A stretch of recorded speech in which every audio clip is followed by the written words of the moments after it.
to ask you a little bit about, how you're fitting in here. How does it feel for you? It feels great. I think I fit in with how the Pittsburgh Steelers play football. Toughness means a lot to them, and Mike Tomlin preaches that, and they show it every time we step on the field, so I've been enjoying it a lot. What do you think of this receiver corps? It seems like you got a lot of talent out there. A ton of talent, and every day we come out here and show it, and these young guys, like I'm learning stuff from them, I've been in the league just going on my 4th year, but the young guys we got, the older guys we got, all from different places, and there's a lot of knowledge in there, especially with Coach Frizz too. He played in the league for 7 years, and he's doing a great job just teaching us, and it's a lot of fun to be in that room. Are they learning anything from you? Yeah, I think so. I share a little bit of what I know. Everybody does around the room, and it's an open room. We talk in there a lot. Frizz allows us to coach each other up, coach him up, and we're all learning together. So it's a great room to be in. You were brought in here to be a return specialist. What's your secret to your success back there? Returning? Yeah. Shoot, man. Just catch the ball, put it away. It's the first play of the offensive drive. Your number one job is to give the ball back to the offense, and everything else you get above that is bonus. So that's what I set out to go do every time I touch the rock. I want to ask you a little bit about the quarterback and the quarterback battle. You got a few guys out here competing. What's your assessment? Because you're catching their balls. Yeah, my assessment, I play receiver, they play quarterback, coaches coach, and players play.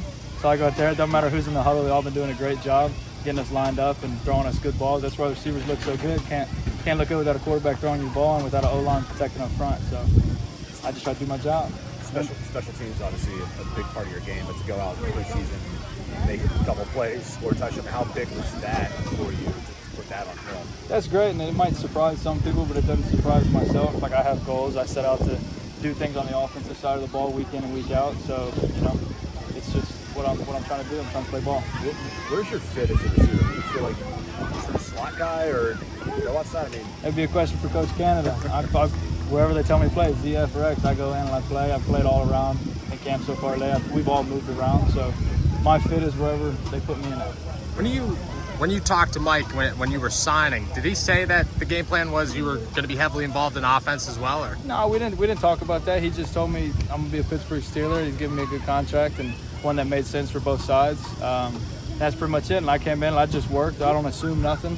I just play ball every time I step on the field, and that's what Mike Tomlin coaches. So I think it's a good match. Do you think Matt Canada's offense, there's a lot of guys that are I don't want to say like you, but twitchy or real elusive guys. You think that Matt Canada's offense really fits you guys well? I think so. I think Matt Canada's offense fits a lot of guys very well, and it plays to guys' strengths all over the offense, and it helps when we have talented cats all over the place. And I think he's doing a great job.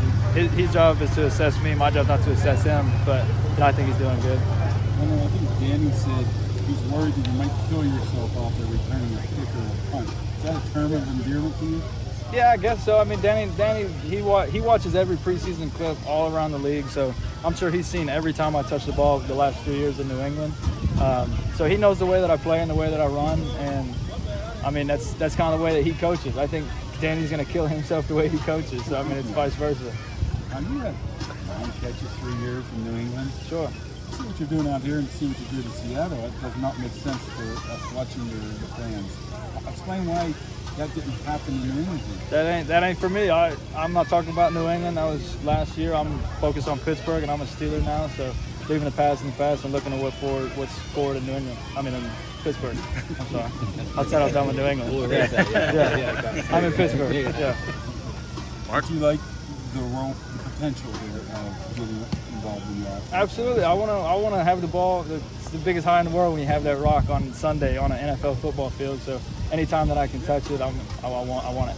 Are you the only player from your college in the NFL? Currently, I was wondering that when currently. We had a guy named Brian Leanhart, played tight end, I think, for the Raiders for a couple years, back in 2013 or so, maybe. We got a guy in NHL, Zach Whitecloud, for the Vegas team. Big hockey school, as you can imagine. I can choose football over baseball. Was that? I believe you have broken fingers. Yeah. So my junior year, the first game of the baseball season, we're playing U.S. Bank Stadium in Minnesota. They'll turn that into a baseball field for us to play on. First game there, junior season, stole second base, broke my hand. Got back to the dugout, and it was swelled up, and it was broke. I was planning on hopefully getting drafted that year for baseball, and I was going to call it quits and just go play baseball, but I got to play my senior year of football, and I got some interest from some NFL teams. So I just kind of let that make the decision for me. You couldn't play the rest of the game, I assume, right? So scouts No, were out there watching you. And, Yeah, what's going on? yeah, and that was it. That was the last time I played baseball was in U.S. Bank Stadium. No, not a hockey player at all. No, I grew up in Texas. I don't know how hockey works. I love it though. I play the video game NHL. It's great. I think Najee called you white chocolate the other day. Is that like the official nickname, or I don't know. is that just a I've one-time never thing? heard that. Maybe it was a one-time thing. I don't know. Najee's got a lot of nicknames for everybody, so we'll see what else he can come up with. But I guess that's a good one. When you decided to go to school, did you ever think you'd be in this position right now? I mean, because you obviously see there's not too many people that went there. And honestly, yeah, I did. It's something that I dreamed of, and you know, I had a good supporting cast around my family and everything, and I knew I was a good ball player. And my dad always told me one thing. He always told me, if you're good, they'll find you. So I just always focused in college on being as good. I wanted to be the best Division II football player I could be, and hopefully see what I can do from there. And here I am. So. Well, that preseason game, you pointed to the touchdown, but I'm guessing that was relatively simple.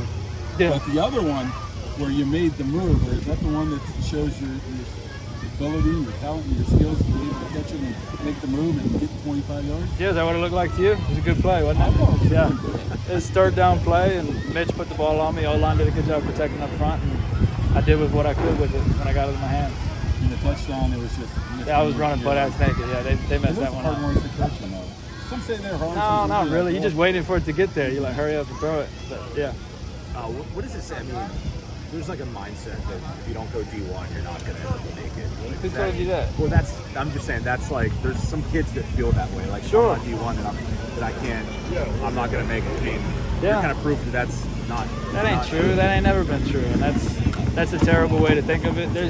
I'll tell you what, the way that D1 schools recruit, I think they do a terrible job at it. You look at top 100 recruits all the time, and a lot of them end up flopping and never even playing in the league. So, I mean, I think D1 schools look for kids who are fully grown and fully grown men at 18 years old. Those are kids that get scholarships. They don't look at guys like me who are still, you know, growing into their body, and they don't take a good football player and try to make them better athletes. They want the good athletes and see if they can teach them to play football. That's my opinion on the matter. So yeah, that ain't true, though, obviously.